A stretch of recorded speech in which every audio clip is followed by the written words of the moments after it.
Hi, everyone. Welcome to today's episode. I'm so excited to have our first and only female on for this month while we're exploring Houston beers. We're going to be talking to Tara Love, the owner at Social Beer Garden Houston. And things really are bigger in Texas because apparently her beer garden is about the size of a city block. And we're going to be tasting the proper Pils from Spindletap Brewing. It's a delicious classic Czech Pilsner. I can't wait to share this beer with you and this entire episode. It was a super fun one, so stay tuned. Hey everyone, welcome to the Brews Less Traveled podcast and beer club. I am your craft beer loving host who loves hats as well, Molly Lamb. I am back in Houston, Texas. I have my awesome co-host Glenn with me here. Glenn, how you doing? You want to say hello? I'm doing good. Hello, everyone. Great to be back here once again to taste another great, find a little bit more about Houston, taste some great more Houston beer. All of our beer club members always get very fun gifts in their beer boxes. I know a lot of you got some super fun things from the breweries. There was a variety of different things, including like keychains and stickers. I got a bunch of stickers in mine. They were awesome. I collect brewery stickers, so I'm excited. So really fun. Thank you to all the breweries that participated in that and giving all of our beer club members awesome gifts as always. So we also have an amazing guest tonight, our first and only female that's going to be on our Houston month, Tara Love, the owner at Social Beer Garden Houston. And we're going to be drinking the proper Pils from Spindletap. I'm so excited. I love a Pilsner. I love a slow pour Pils. I think it gives just like this beautiful kind of meringue head on it. So if I'm at a brewery and they're doing a slow pour Pils, I'm ordering that. Just the head on it is just gorgeous, like beautiful meringue style. I think it is lovely to look at and to taste. Yeah, you know, it's interesting, but the about slow pour Pils, my really only experience with slow pour, generally speaking, has been with Guinness. Because if you're, especially when I spent a little bit of time in Ireland, I've seen some places in the States, but it was like a religion there.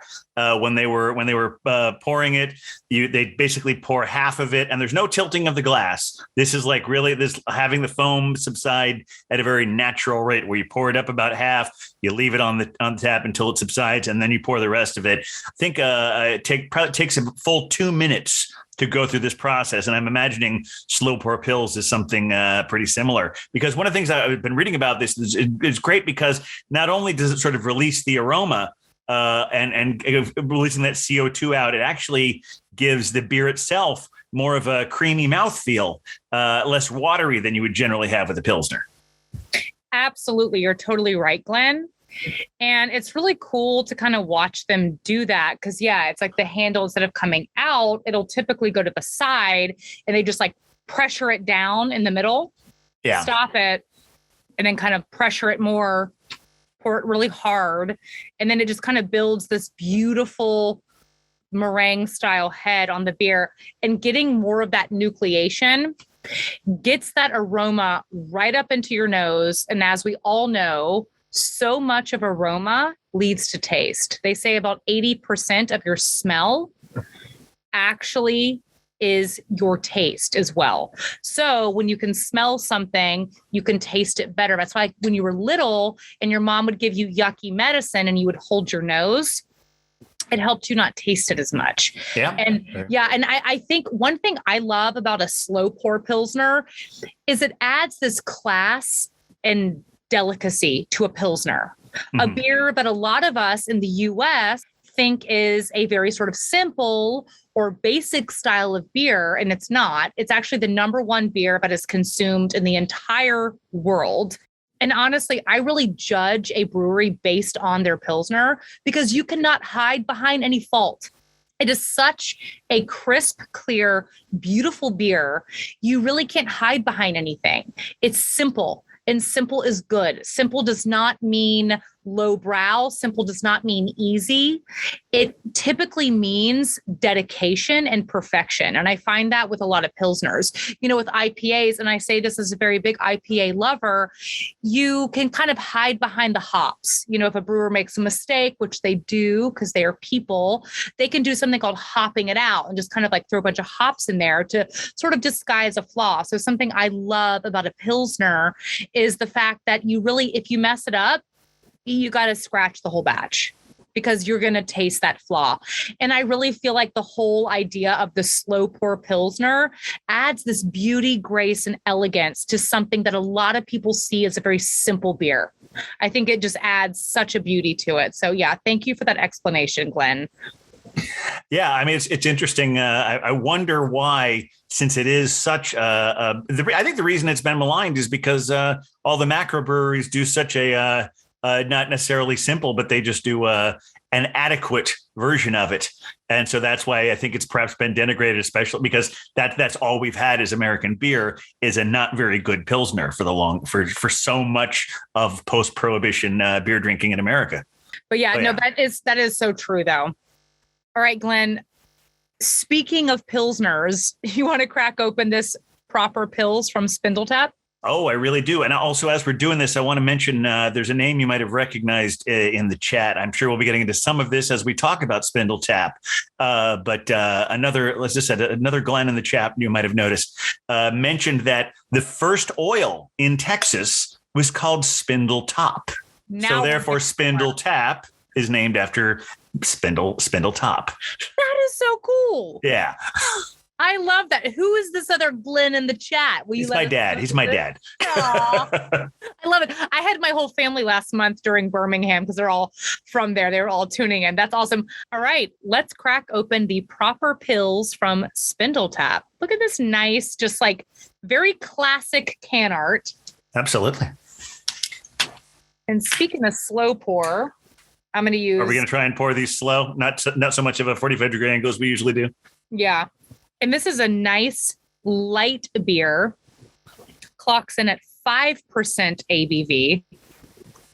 A little bit more about this beer. So it is a Czech Pilsner, clocking in at just about 5% ABV. And it's made with traditional Czech style Pilsner hops.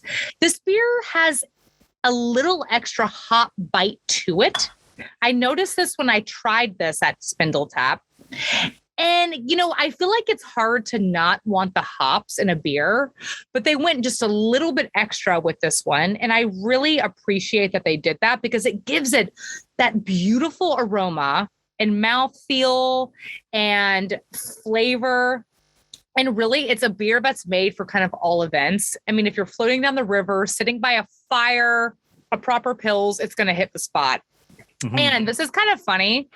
So initially, they had an exceptional name and beer label for this beer, but they got a cease and desist. They kind of figured that was coming. They changed the name from Pilsner Urkel. So think Steve Urkel.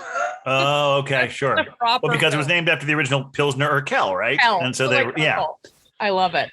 But yeah, Urkel's lawyers got on them. I tried this beer when I went to Houston, when I went to Spindletap. Loved it. And I love it even more now. I am noticing the most gorgeous lacing on my glass. Yeah. I mean, lacing is like legs on a wine glass for all of you wine lovers. When you see it sort of stick to the glass just a touch. In beer world, we call that lacing. And it's when that head or foam or nucleation sticks just a little bit to the glass. It's just something to notice about your beer. It's just something when you're sort of appraising it to take note. This is a really good Pilsner. I would say this is a Pilsner for the IPA lover because it's got a little more body and a little bit more flavor to it. The taste is great.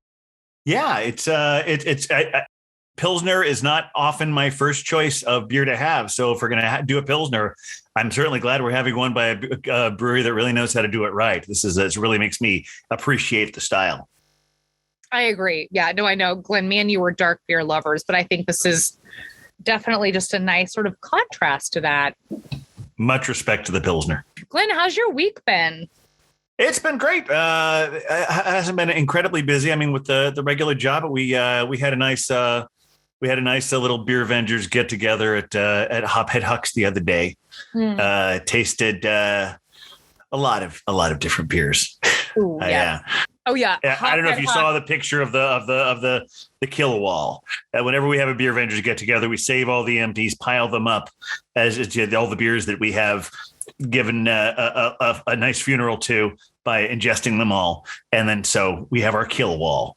Yes, I remember the kill wall days. So you guys, Hophead Huck, y'all remember that was my co-host for Knoxville, Mike. And, we're all New York buddies. And yes, Mike, I feel like hosted quite a few beer get-togethers. Yes. And the kill wall, it would just be a wall of all of the cans and bottles we had destroyed. There was times I was just like, we're gross. We're I drank like 6 beers to myself. I don't even know how I do it sometimes, but oh man, I saw that on social media. It looked really fun. Yeah, there were about a half a dozen of us there. So I think, Cool. So let's learn just a little bit more about Spindletap. This was a really fun brewery. So Spindletap Brewery officially opened in 2015. And what started as a small idea quickly turned into a 20-barrel brew house. And it's actually grown into lots of 60-barrel fermenters. And the brewery and tap room is part of this awesome compound where several of their other businesses exist. So besides Spindletap Brewery, there's also Spindletap Coffee, which is my other favorite beverage. They make delicious coffee. And Spindletap Park, which was a recent COVID 2020 edition that covers 3 acres with kickball, baseball, and basketball. It's also got a 9-hole putt-putt golf course and disc golf and a 2 covered pavilion area where you can listen to music outside. This was absolutely awesome. Yeah, I know that's what the first thing you see when you go to their website is you see this big mini golf situation there. If that was all they had, I would have been impressed. But then when I found out they had all these things like, as you said, 3 acres with all these different activities that aren't necessarily. I mean, yeah, it's funny. You imagine a place like that in New York, they would say, well, we can't have this much space without room for bodies. But no, they're stretched out, playing kickball, baseball, basketball, putt-putt, all of that. Pretty remarkable for a brewery that just started with 3 college roommates and a couple of homebrew buddies. I mean, it seems like it's really been a wild ride in the 6 years since Spindletap first opened their doors. And the starting lineup, as far as the beers, has changed and emerged, and the diverse styles of beers they have has really made a huge impact on the local and national beer scene. The whole gang, all of them, they're committed to making the best beers and offering a unique taproom experience, unlike any other brewery. Yeah, it's such a fun spot. Everything in Houston, I noticed, was really outdoorsy, very focused on outdoor activities. All I wanted to do the whole time, I was like, I just want to go play putt-putt. I was like, would it be weird if I just joined someone's putt-putt game? Like, it looked so fun. And yeah, they have this whole outdoor stage, basketball. I mean, every activity. And I'm not even like a competitive person, but this place just made you want to be competitive and go do fun outdoor stuff. I really loved my experience there. And while you guys kick back and enjoy this beer, let's share a couple of fun things to do in Houston outside of all the awesome activities at Spindletap. So if you love taking photos for Instagram, you will have to check out the Mural Instagram tour in Houston. So it's a 2-hour tour that will take you by all of Houston's beautiful street art so you can get amazing photos for your gram. It's great for all ages. And I think that sounds so fun. I mean, look, I love a good selfie, and anything that makes my selfie look better, I'm a fan of. And Houston is super artistic. There's murals everywhere. So I think this would be fun, even if you're not super into Instagram. I think it would just be really cool to see all the street art of the city. Yeah, that sounds great. If you're looking for more than beer, this is something that all ages can enjoy. Another thing I really love about what I'm learning about Houston is that the Astrodome isn't the only indoor venue with what is traditionally outdoor activity, because there's a really cool indoor skydiving place where you can get all the thrills of skydiving without jumping out of a plane. It's called the Houston Woodlands Indoor Skydiving Facility. And if you do it, I saw these pictures of it, watched some video of it. It's like these things that look like little sort of human aquariums where they just get into, and you're not jumping out of a plane, but they're essentially contained wind tunnels where you can have that experience of like the air lifting you up. And if you do check all the right boxes and do everything the right way, you can actually get a certificate after completing this. Basically you get an hour and a half of really thrilling activity.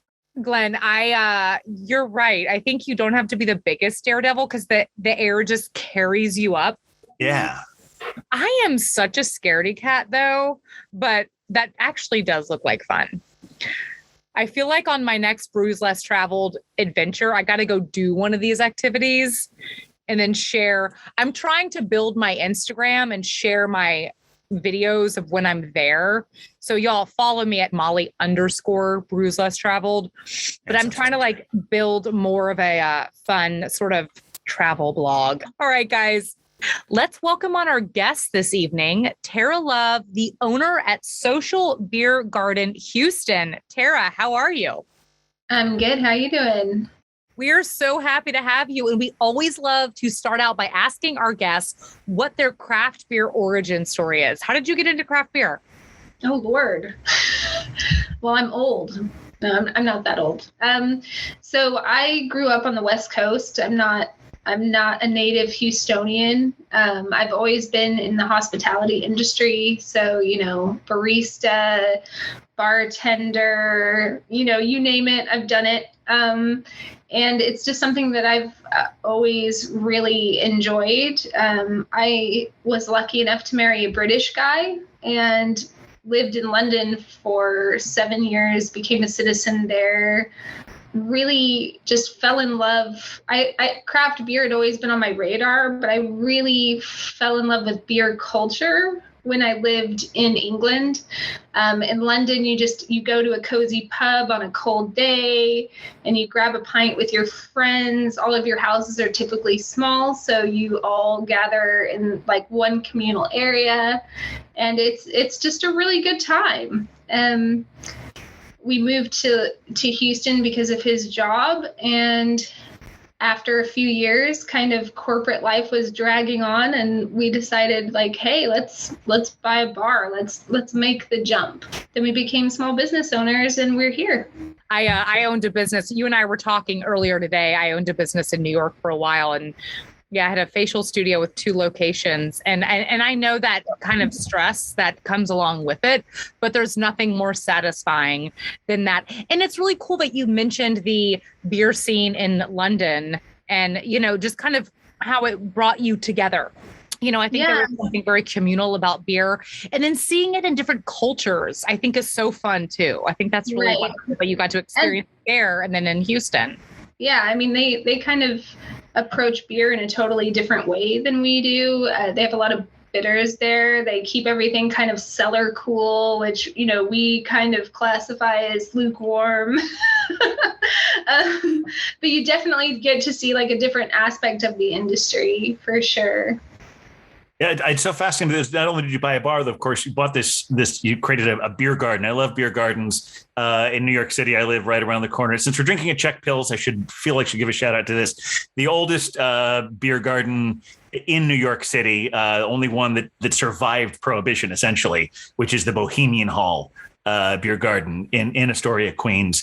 I know I've seen a lot of places that will call themselves a beer garden, but they'll barely just have a backyard. But it looks like your place is pretty much a true beer garden. In fact, if I read this right, your place is big enough that you can have a movie night and karaoke night at the same time.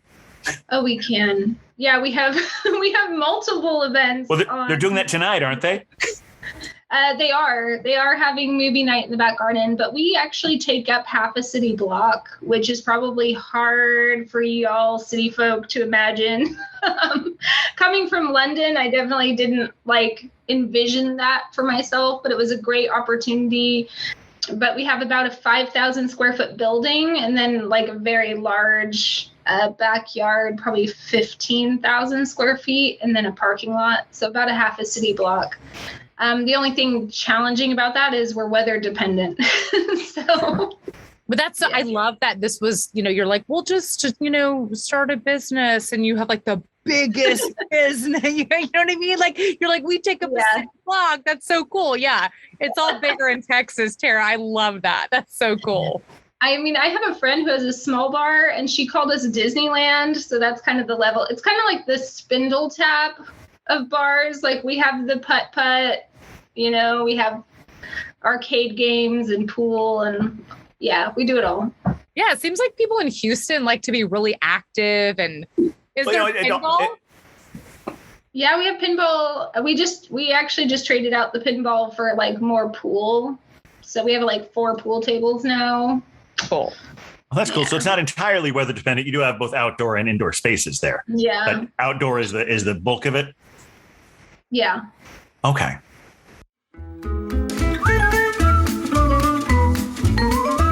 Let's take a beer break. So speaking of beer gardens, how did they originate? As you might guess, they originated in Germany in about the 1500s. So it started, of course, as an extension of a brewery. And it's great because it gives breweries more space, but it started because of fire hazards, because back in the 1500s, some of the brewing equipment would catch fire. So they would actually put patrons outside for safety. Talk about drinking at your own risk. But also, because this was before refrigeration, the brewers needed to keep the lagers cold. They needed to lager them. So they would actually put the kegs in the ground, and then they would cover them with gravel and then plant trees over them to keep them cold. And then someone had a great idea and thought, oh, this looks really nice and pleasant out here. Let's put some tables and chairs and allow our patrons to enjoy their beer outside.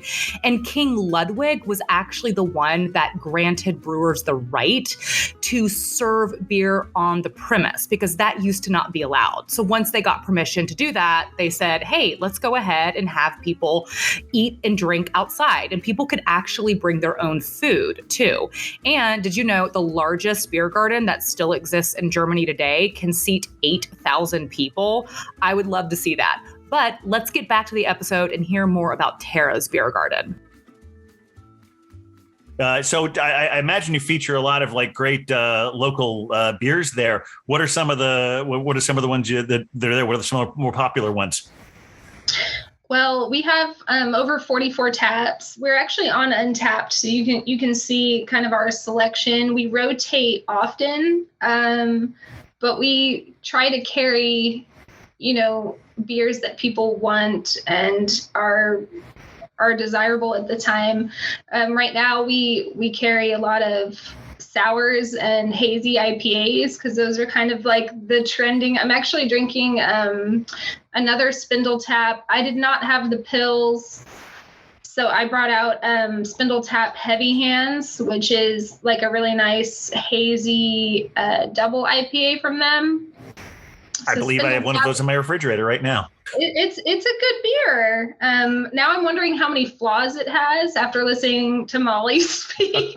I'm like, what are they hiding with this double IPA? I don't know.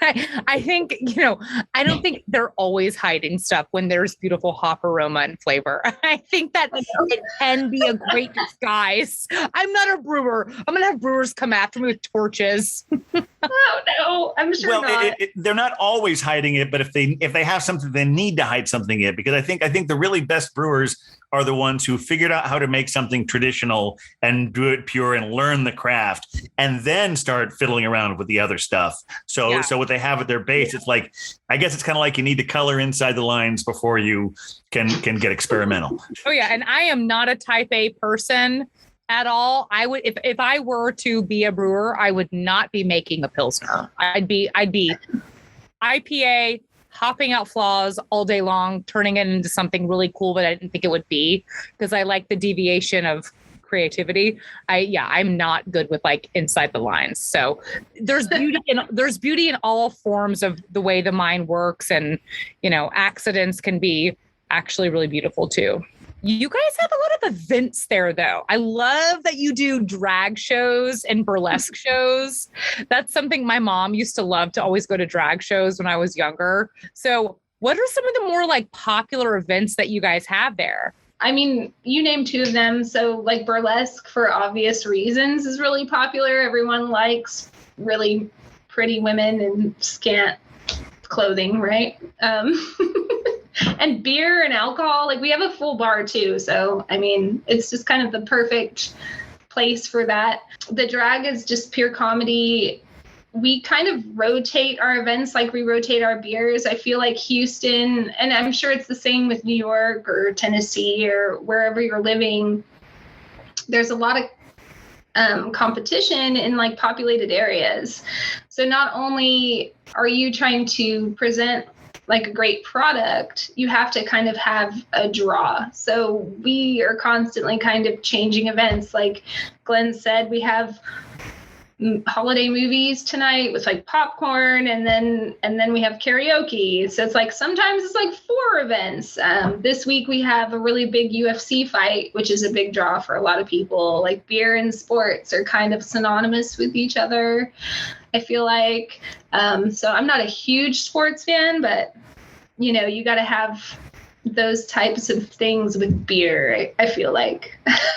I love it. And, it sounds like you really get your audience, Tara. Like, it sounds like you really know who your consumer is and the people that are coming, and you have a little something for everyone.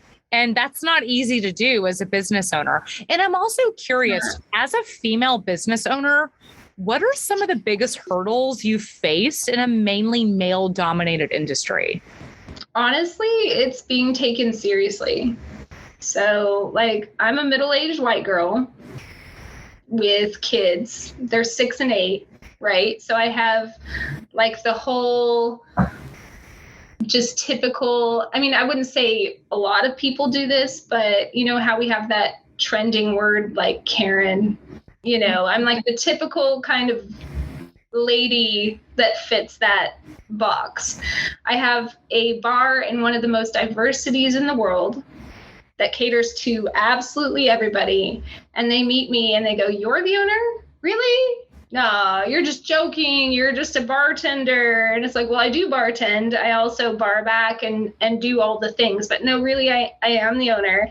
So I've had people tell me I'm too soft, that I won't make it in the industry because I don't have enough grit.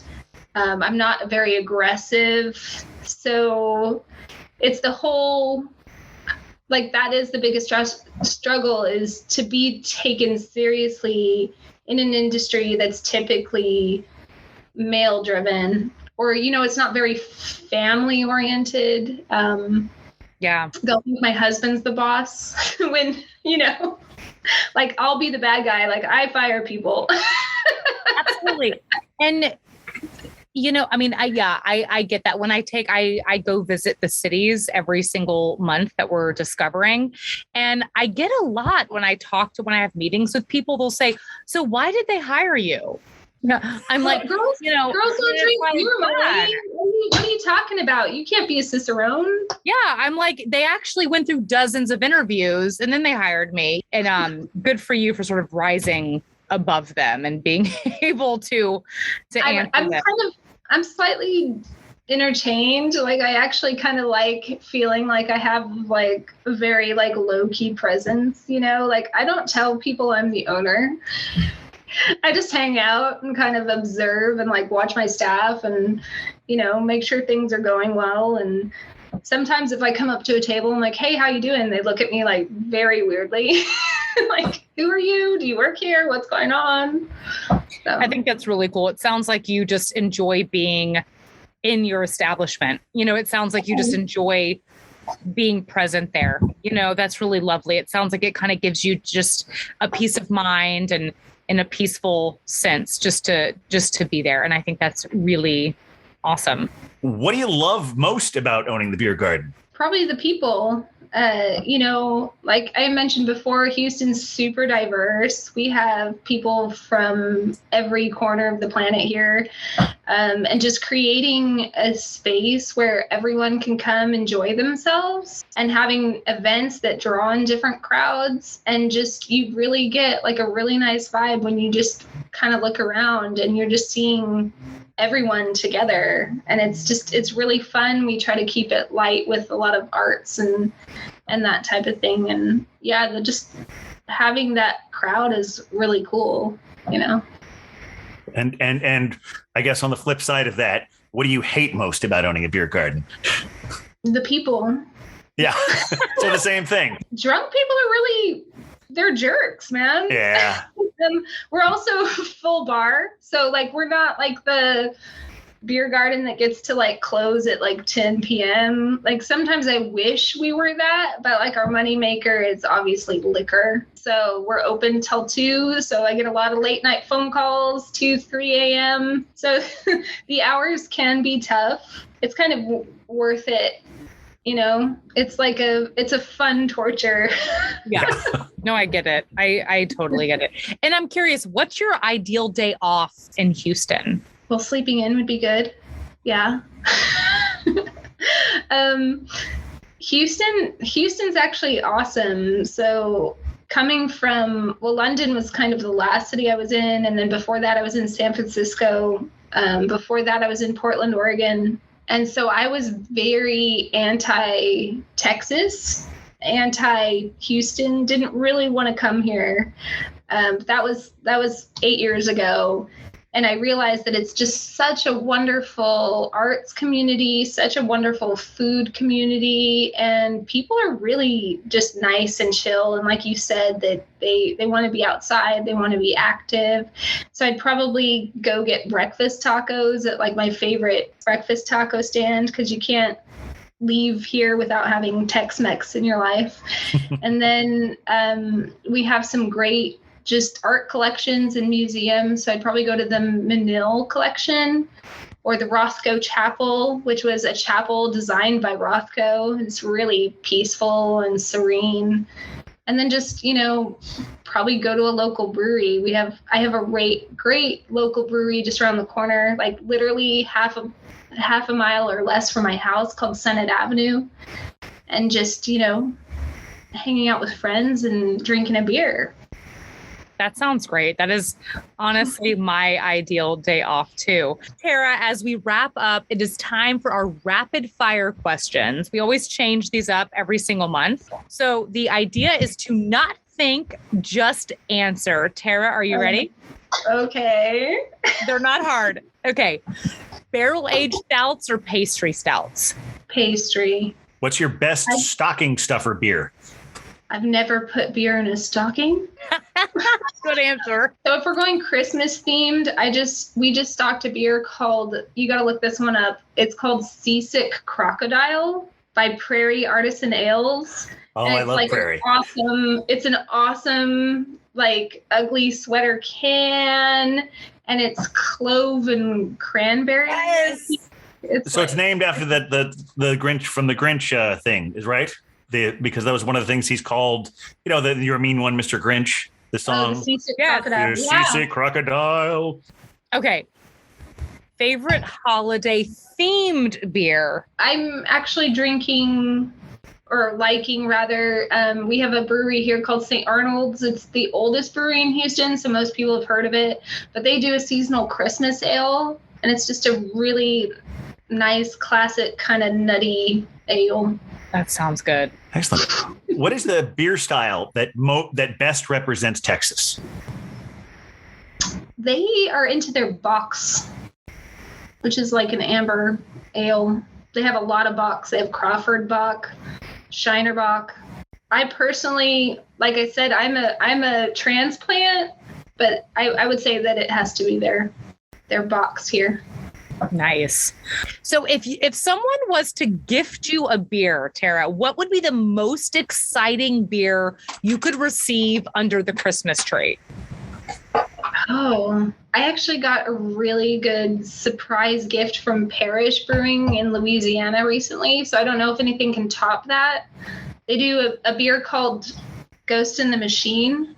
Ooh. And then twice a year, they do a special release of a double Ghost in the Machine. It's like a double IPA. And then they do something called the Holy Ghost, which is a triple. And I just got some of that, and it's in like beautiful gold cans with like a skull. So yeah, look up Parish Holy Ghost, and it's like the best early Christmas present ever. Ooh, that sounds so good. Tara, it's been an absolute pleasure having you. Is there anything you'd like to plug? Come visit me in Houston, Social Beer Garden. It's fun. Do you have any big events coming up there? Yeah, we have. Well, I actually, since I'm a nice, soft-hearted boss, I told everyone that they could have Christmas off. But my general manager decided to have a silent night, silent disco. So we're having a late night Christmas silent disco party. We have like 12 DJs, 3 channels. People are going to get wild because they're sick of their families. That'll be fun. Oh my God, I love that. Thank you so much for being an amazing guest tonight, Tara. And Glenn, thank you for always being such an incredible co-host. Everyone, please be sure to tune in next week as we chat with Michael Duckworth, the CEO at True Anomaly Brewing.